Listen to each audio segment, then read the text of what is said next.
Está no ar o programa Edital Especial. A nossa convidada, a nossa querida Mônica Guzmão, que já esteve com a gente no outro programa, o programa Edital Concursos.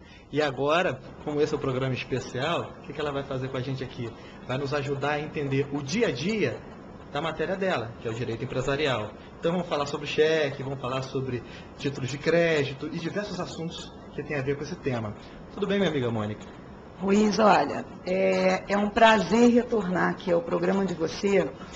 Agora, eu tenho que confessar que isso me deu uma frustração muito grande, porque no primeiro programa, eu acho que o programa fez tão bem para o ego, que eu acreditei que eu, de repente, teria uma vocação para ser atriz. Então, até já pensei em largar a profissão, fazer um curso de teatro e entrar aí nesse esquema, enfim. Então, isso, agora, com esse segundo convite, eu acho que eu vou partir daqui, já vou oferecer currículo e tal, para ser uma atriz amadora.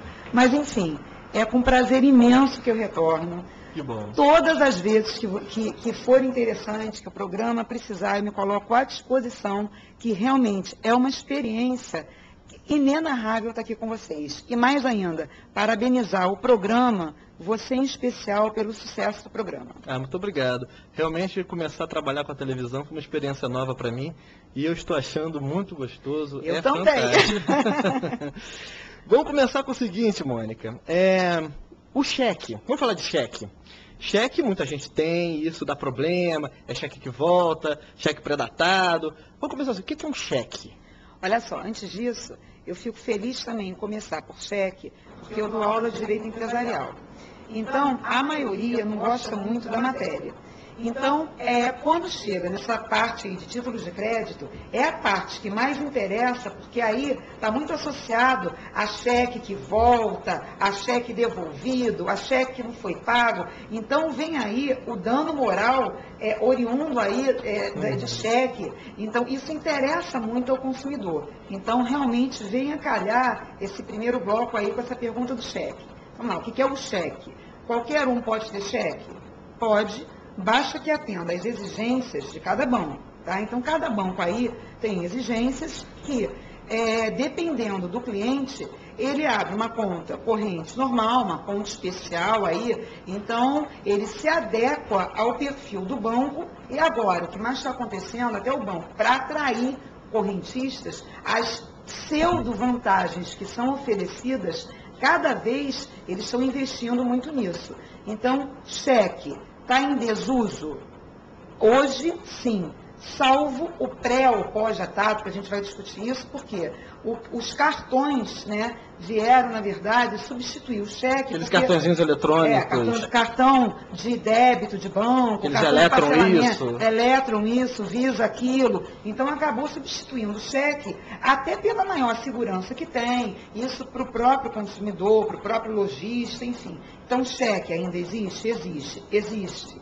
Mas a tendência é o desuso. A tendência é o desuso. A tendência é. Está caindo muito para cheque especial, cheque pré-datado. Estão usando muito cheque pré-datado. Porque normalmente, isso aí eu falo bem, eu acho que é até um preciosismo. O correto é pós-datado. Queria perguntar, qual é a diferença de cheque pré-datado e pós-datado? Tem diferença? Sinceramente, quando eu ministro aula, e no dia a dia, eu acho chique falar cheque pós-datado, sem sombra de dúvidas, até porque, para parecer, dar uma imagem aí de intelectualidade.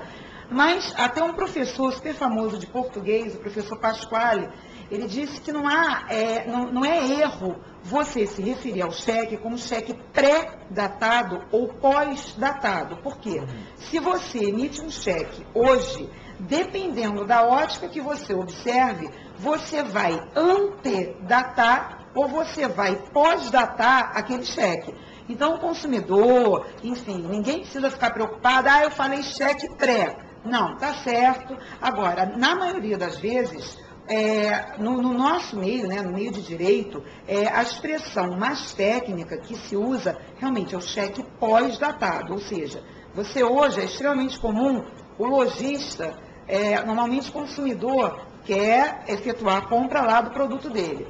Então, está buscando um parcelamento. Então, buscando parcelamento, normalmente sem juros. Então, já olha lá para o letreiro lá da loja. Aceitamos cheques pré. 30, 60, 90, 120, 180, acabou por aí que não dá para fazer outra conta. Não sei, 180, 360 e vai para aí, até 10, 12, enfim. Então, pô, é aí que eu vou, porque eu vou emitir. Tem um cheque, emito lá, ainda pergunta lá, tem a maquininha para preencher os cheques. Então, emite os cheques, faz a compra e aparentemente está tranquilo. Tranquilo por quê? Não, eu comprei esse produto em 10 vezes. Então, o lojista vai cumprir lá com o que ele se comprometeu de efetuar o cheque na data. E se ele não cumprir? E se eu fiz um cheque para março, um outro cheque para abril, outro cheque para maio? Aí vem o lojista em março mesmo e deposita os 3 cheques. O que eu posso fazer para me defender disso? Vamos fazer pior. Você emite um cheque para hoje... eu já me perdi. Hoje... Daqui a... Não, hoje é abril. Isso é normal, ficar perdido é normal. Isso aí acontece aí 10, 12 horas por dia. Imagina a noite que eu vou dar aula até 10 horas. Então, de repente, eu vou estar dando aula de direito administrativo em vez de empresarial. Mas vamos lá. Emite um cheque hoje, abril, o primeiro para maio, segundo, junho, terceiro, julho. Lojista vai hoje e deposita. Aí todo mundo, poxa, gente, desculpa a expressão, mas é sacanagem do lojista. Você passou um cheque para daqui a um mês. O consumidor, ele já fez lá, já organizou toda a vida financeira dele para o cheque ser depositado para daqui a um mês, então ele se comprometeu para ter aquele valor na conta dele daqui a um mês. Vai o lojista, deposita no mesmo dia. O banco é obrigado a pagar. Se o correntista tiver fundos, não tem como. O banco vai pagar. O grande problema e se o banco não pagar, porque o correntista, na maioria das vezes, ele não vai ter fundos, até porque ele se programou. Aí o que acontece? O credor, o lojista, vai lá, execução contra o consumidor.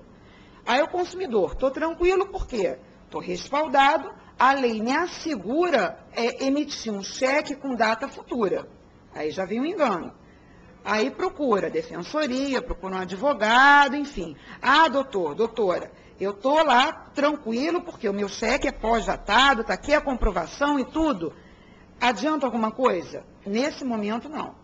Não porque eu não vou entrar, não vou ser técnica, mas a lei de cheques, ela diz que o cheque é uma ordem de pagamento à vista. Paga agora.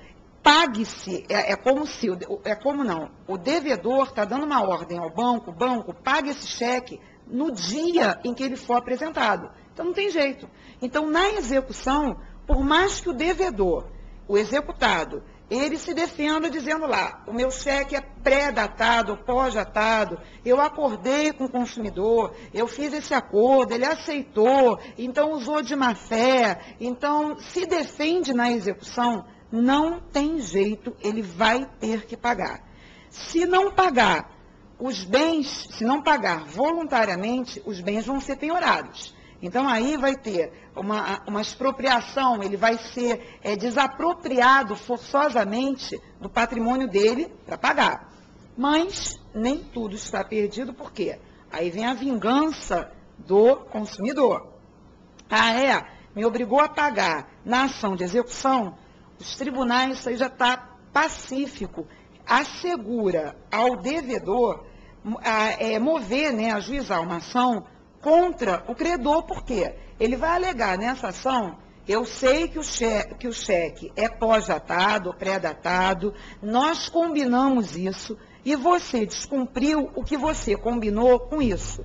E ele vai pedir um ressarcimento dos danos que ele teve. Dano moral, dano material. Então, fatalmente, se ele conseguiu provar que ele teve dano com esse descumprimento do contrato, o pedido dele vai ser